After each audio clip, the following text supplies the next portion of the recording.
A former WWE Universal Champion is set to become a free agent, and could the Elite be set to leave All Elite Wrestling? But first, let's get to the quickfire headlines, as this past Saturday night, All Elite Wrestling would host their latest tapings of AEW Dark from Universal Studios in Orlando, Florida, where multiple episodes were filmed ahead of time. The tapings would see an in-ring appearance from former AEW World Champion Kenny Omega, his first match on Dark since January 2020. Omega would take on Big Japan Pro Wrestling's Hagen Shino in singles action, although it's unknown when the match will air. This weekend, former WWE superstar Jack Gallagher, real name Jack Claffey, would make his professional MMA debut when he fought at the FCC 32 event for the Full Contact Contender promotion, whose events air on the UFC Fight Pass streaming service. The fight would see Jack eventually lose via TKO in round 1 after strikes from his opponent Marlon Jones. His professional debut follows 2 amateur fights and wins in late 2015 and early 2016, and comes more than 2 years after his release from WWE, following claims made during the Speaking Out movement. We are just over 1 month away from Royal Rumble 2023, with WWE set to enter the road to WrestleMania. According to WrestlingNews.co, the card is beginning to take shape internally, with them revealing 3 matches that are planned for the show. Firstly, Ronda Rousey is in line to defend her WWE SmackDown Women's Championship against former NXT Women's Champion Raquel Rodriguez. Edge will return to television in order to set up a match with Finn Balor, who will return to his demon persona in what is currently penciled in to be a pitch black match, which is looking likely to be a Hell in a Cell. And the undisputed WWE Universal Championship will be defended by Roman Reigns, who will take on Kevin Owens, who himself is a former Universal Champion. The card is of course subject to change, and it was noted that some things can't be announced until after the December 30th episode of SmackDown. CM Punk hasn't been seen on AEW television since the All Out pay-per-view in September, followed by the explosive post-show media scrum. Well, Punk has now once again reunited with his fellow CMFTR teammate Dax Harwood, with both men posting a photograph with each other on their Instagram stories. Dax has publicly went to bat for Punk after recent talk of alleged toxicity backstage, insisting that he was nothing but helpful to younger talent in the locker room. They are clearly still friends in real life, although it remains to be seen if they'll link up on AEW television again. Tonight, WWE will host the latest episode of Monday Night Raw from Des Moines, Iowa, where a current NXT superstar is set to be in attendance. According to PW Insider, head of the Chase University stable Andre Chase will be at the show, with him set to appear on the tapings for the WWE Main Event show. WWE have recently used Main Event to take a look at how talent are received in front of a main roster crowd, with Chase next in line for the test. Back when AAA Mega Champion El Hijo del Vikingo's reign started at the end of 2021, the original plan was set to see him defeat then champion Kenny Omega, who was in the midst of his run as the belt collector, although Omega would eventually vacate the title due to injuries. Speaking with Denise Salcedo this week, Vikingo would say that the match could still be on the cards, as well as a possible appearance in AEW, and he would say,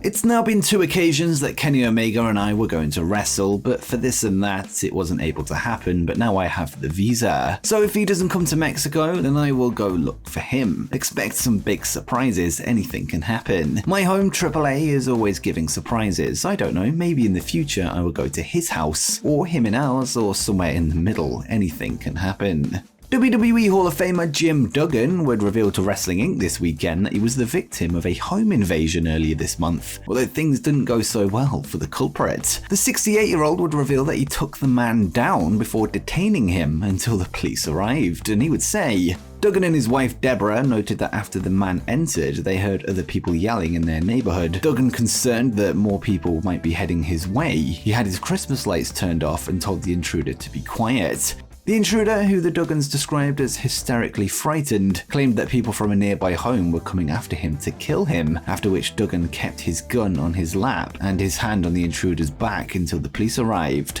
According to Duggan, the intruder was fleeing individuals related to a separate legal matter, leading him to seek refuge. The intruder reportedly pounded on multiple other doors before climbing over Duggan's fence and entering through their unlocked door. Duggan did not press charges when asked, letting the Kershaw County Sheriff's Department apprehend the intruder. Duggan would cap off the article with a short statement and told Wrestling Inc., "Thank God we didn't shoot him."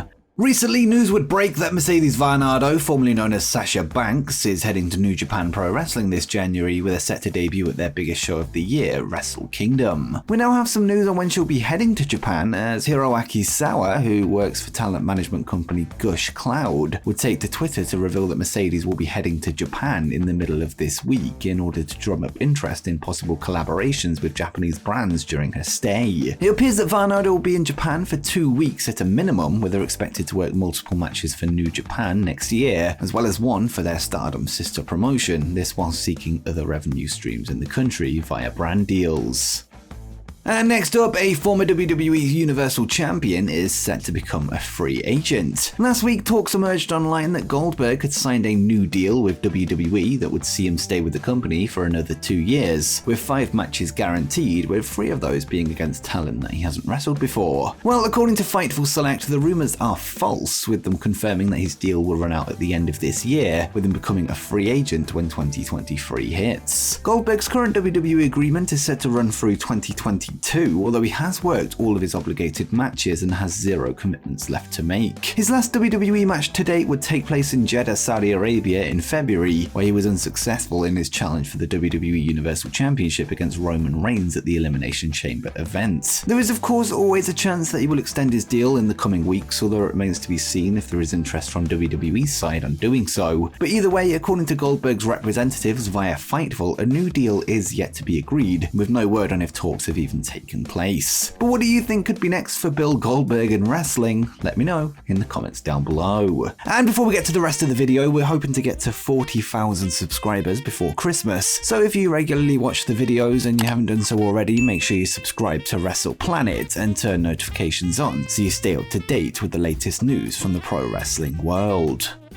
And next, could the Elite be set to leave All Elite Wrestling? In a recent upcoming free agents video, we discussed the AEW deals of Kenny Omega and the Young Bucks, which are set to expire in 2023 and 2024 respectively. Omega's contract is said to be up at the end of January, with Dave Meltzer confirming this on Wrestling Observer Radio earlier today. It was noted, however, that he is advertised for AEW shows in March, meaning there is a chance that time was added on to the end of his deal due to his recent absence due to injury, and Meltzer would say, as far as I know, he hasn't signed a new contract, and I would think if he had, they would have sent out a release like they did for Chris Jericho and Jon Moxley. But because he had all that time off with the injury, I think they froze it and will extend it.